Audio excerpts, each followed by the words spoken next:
Welcome to our History channel. History too real for the Westerns. Don't forget to click like, share, subscribe, ring that notification bell, and leave us a comment if you like this story. The main source for tonight's episode is America by Robert Goodwin. If you like this story, stick around at the end for details on how you can check it out yourself for free. Tonight we pose some tough questions. How far would you go for what you believe in? How far would you go to protect what you love? Tonight, we're going to take a look at Texas before it was Texas. Before it was the Lone Star State, it was Mexico. Before that, it belonged to Spain. And before that, it belonged to the Comanche. Tonight, we're going to talk about the massacre at the San Saba Mission. Never heard of it? After this? Good luck forgetting it. San Antonio, Texas.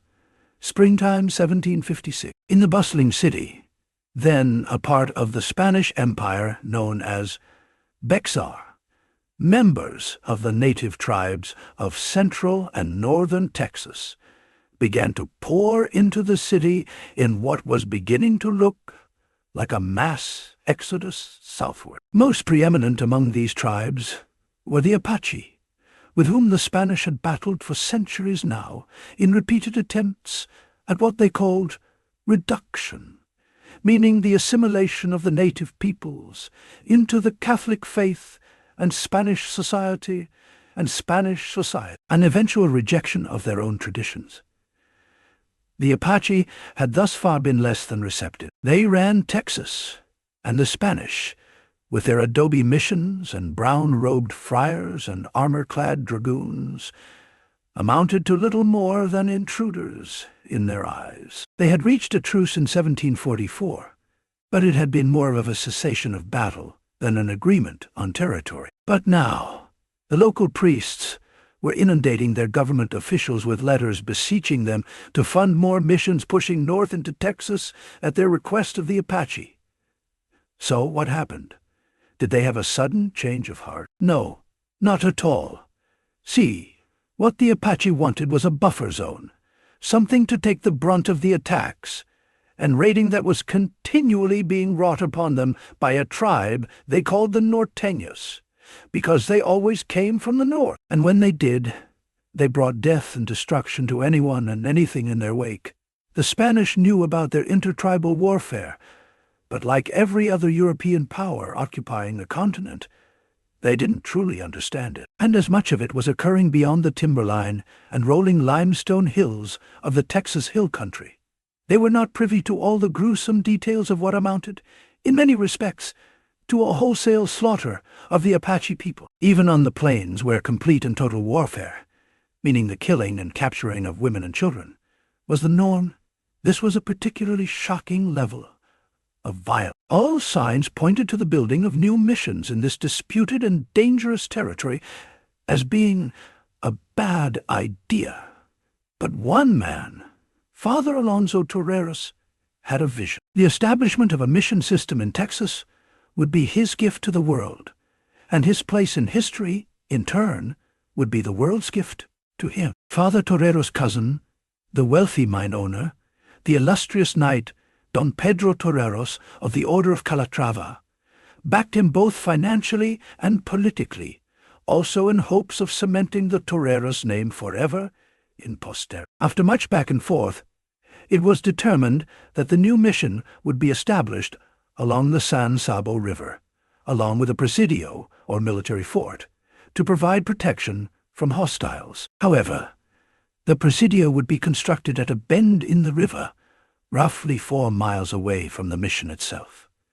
This, too, was at the request of Father Toreros. He figured the last thing he wanted was a bunch of drunk, armed, and armored soldiers creating tension and causing chaos with the tribespeople he was attempting to bring into the proverbial fold. But as far as actual protection from the attacks went, 4 miles was a lot of ground to cover, and the soldiers wouldn't prove much immediate help, if any help at all, should the mission be in real trouble. And attacks were happening all over the territory, and they had been for years. And tribes that had once been formidable foes were now simply gone, having either been killed, relocated, or assimilated into other tribes. The Norteños were running wild all over the southern plains, having mastered the art of horsemanship like none other, and with their mobility and ferocity, they soon controlled basically all of Texas, Oklahoma, Kansas, New Mexico, and Colorado. They struck under the light of full moons and could cover hundreds of miles on horseback in any direction. And they hated the Apache. What they were attempting was not to beat the Apache in a war for territory or even subjugate the Apache. They wanted to eradicate the Apache, and thus the Apache became quite friendly to the Spanish missionaries and soldiers, whom they hoped might afford them some level of protection, or at least serve as meat for the grinder, while they made their getaway south. Still, Father Toreros persisted in his vision, and the mission was built in April of 1757, near the present-day town of Menard, Texas. It was mostly an adobe and timber structure, with timbered walls surrounding its perimeter. It was certainly a modest structure, even considering the austere conditions in which it was built. The military commander of the Presidio, Colonel Padilla, had fought this poorly planned and ill-conceived venture from the start. He knew the tribes, knew the territory, and insisted that this foolhardy, and very likely mortally dangerous behavior, was not going to end well. And he also knew the violence that was being wrought. He had seen it up close and personal, and knew that this humble little mission, staffed by a few Spanish priests and their few native converts, amounted to a declaration of war. But his words fell on deaf ears, as expansion and legacy, in the name of conversion, of course, were what mattered, not the equivalent of what the Spanish crown saw as the regional heathen hordes. More warnings came, increasingly ominous, throughout the summer and fall of 1757, with the Apache who passed through warning of a coming attack from their dreaded foes, the Norteños.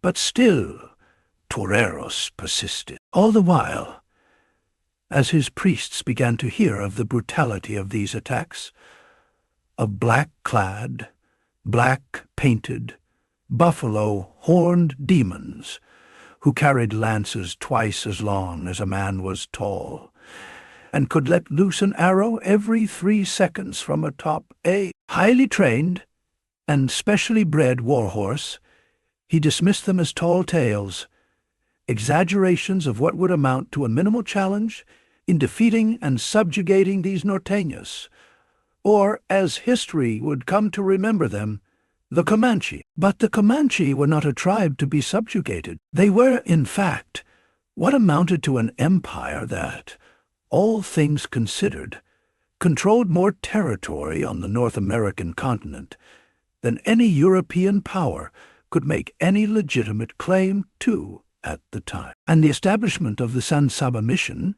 and its Presidio enraged them. As this became more and more apparent, more priests left, and most all complained of the futility and danger they were facing in the name of little to no gain, either for God or country. The soldiers in the nearby Presidio became more and more restless, as did Paria, who knew all too well the trouble that was coming.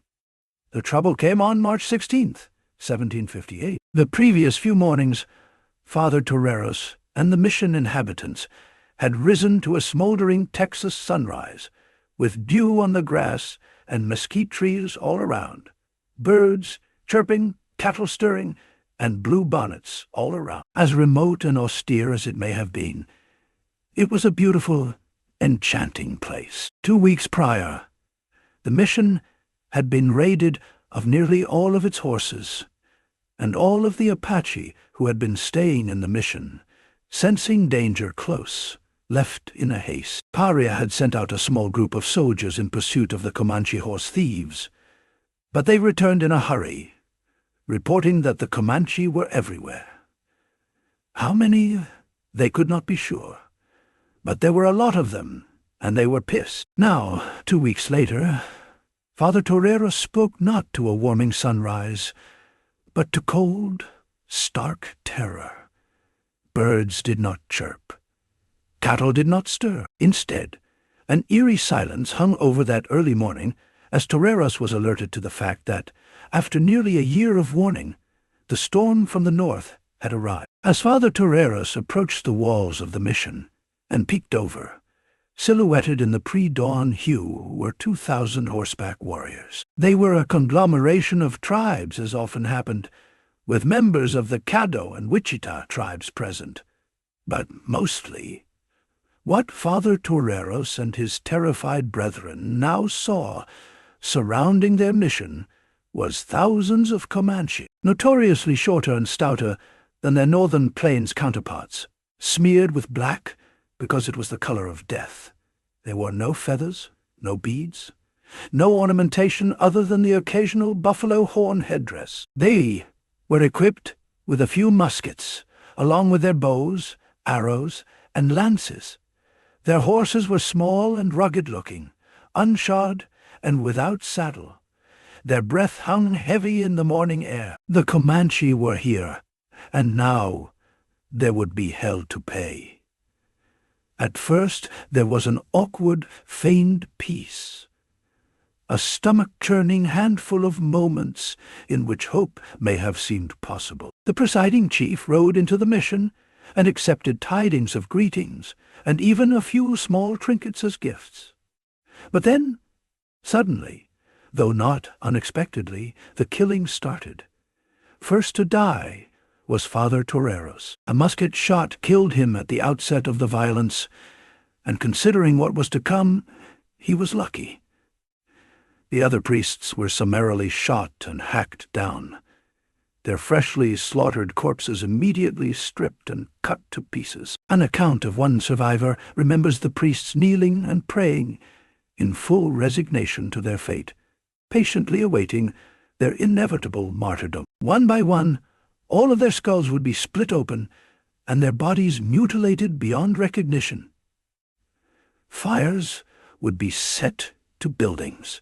Smoke encapsulated the area. As fires raged and blood covered the ground, gradually sinking into the dust, one of the few priests left alive, Padre Sanchez Sebastian, fled to the mission chapel in a fleeting attempt at saving the tabernacle. He was stabbed several times, and then his head was laboriously sawed off by a Comanche hunting knife.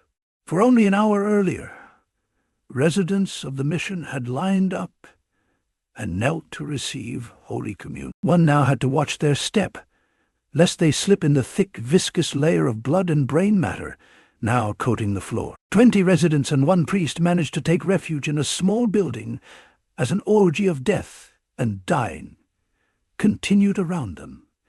Every single one of the cattle and livestock kept by the mission was slaughtered, and every building ransacked. Meanwhile, seeing the attack from the Presidio, Colonel Zeptilla sent out a small contingent of soldiers, but kept the majority there to protect the more than 300 women and children who lived at the Presidio. Out of the 8 soldiers sent out, 2 were immediately killed, and every single one was at least hit with 1 arrow or stabbed with a lance. It's a tough day. They never even got close to the mission. They scurried back into the protection of the Presidio, and with the rest of the inhabitants, watched and waited as the destruction of the mission continued. They would end up watching and waiting for 3 days. The inhabitants hiding in the small building managed to slip away to the Presidio as well. But all the rest, 10 people in total, including 3 priests, were left at the mission cut into pieces, their eyes cut out, tongues cut out, genitals cut out, off, eviscerated and scalped. A scene that would become all too typical on the Texas frontier. Immediately following the attack, the colonel petitioned for more soldiers in support and made a feeble and underfunded attempt at tracking down the attackers and exacting revenge. But it was not to be. The Norteños, true to form, had wrought destruction on all who opposed their power and disappeared again into the north. Father Torero's wealthy cousin had a painting commissioned in 1758 titled Massacre at the San Saba Mission. And it is in fact the oldest representation of a historic event in Texas, one befitting the Lone Star State's uniquely wild and bloody history. It depicts the events of that day in a clockwise fashion around a larger portrait of the mission itself. If you know the story behind it, you can almost feel the heat from the flames emanating from the brushstrokes, as if you were there on that lonely Texas prairie so many years ago, as the screams faded and the smoke rose. And before we go, if you're anything like me, you probably don't have as much free time as you'd like to kick back, relax, and crack open one of the many books on your shelf that you bought and planned to read, but just haven't found time to get around to yet. Thankfully, I found Audible, the unrivaled audiobook platform. It allows me to do most of my research for this program directly from their app. If you're interested in doing your own deep dive on any of these topics that we've covered here on the podcast, or any of our other podcasts, check out my reading list on alldamnnight.com. Every title listed there is available on Audible as well. Sign up for Audible using our link in the description, or use promo code alldamnnight in the checkout. That's promo code alldamnnight. You'll get your first month completely free, and that includes a credit for any audiobook you choose. Join Audible, and you'll hear what you've been missing.